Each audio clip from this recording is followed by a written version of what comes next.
Tani e ftojmë Kryeministrin e Republikës së Kosovës, zotin Albin Kurti, për fjalën e tij.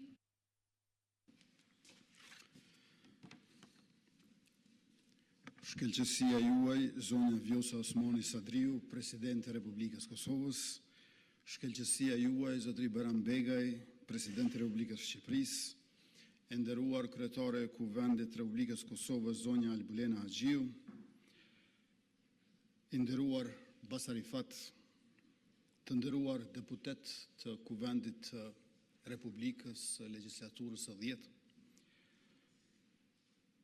zëvendës kryeministër dhe ministrat të qeverisë, të nderuar ambasador dhe miq të tjerë ndërkombëtar, të nderuara familje të dëshmorëve, invalid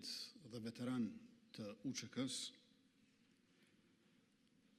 drejtues e përfaqësues të institucioneve të shtetit, klerik fetar,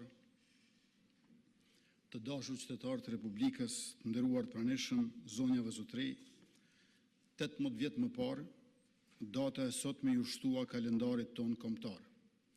Krahas 2 marsit të Kuvendit të Lezhës, 5, 6 e 7 marsit të betejës heroike të familjes Jashari, 11 marsit të demonstratave të studentëve, 10 qershorit të lidhjes Prizrenit, 12 qershorit të çlirimit të Kosovës, 2 korrikut të deklaratës kushtetuese, 7 shtatorit të Kushtetutës Kaçanikut,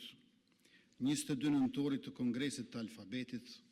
dhe 28 nëntorit ditës së flamurit. Kjo sepse me 17 shkurt, me shpalljen e pavarësisë së Republikës sonë, u arrit një shkallë tjetër e lartë në përfaqësimin tonë në Ballkan dhe në Evropë. Dita e sotme është ditë për kujtimi për të gjithë ata burra, gra e fëmijë që flijuan shumë çka e gjithçka për Republikën e Kosovës. Aktivistët e luftëtarët që u përpoqën për jetësimin e Republikës, së paku që nga viti 1968 e këtej, ndoshta nuk kanë pasur të gjithë të njëjtin përftyrim e vizion se si do të ishte Republika, por ata kishin të njëjtën dëshirë për liri. Republika në radhë të parë është institucion i lirisë, shprehje e sovranitetit, mjet për zhvillim. Prandaj, kur vjen fjala te Republika dhe sovraniteti, ne nuk mund të lëshojmë pe, sepse nuk bëjmë dot kompromis me lirinë dhe me zhvillimin. Ne i kujtojmë përftyrimet dhe vizionet e parealizuara të aktivistëve dhe të luftëtarëve që e kanë dëshiruar Republikën, sepse pas sakrificën e tyre nuk do ta kishim shtetin tonë dhe mua to na frymëzojnë e na orientojnë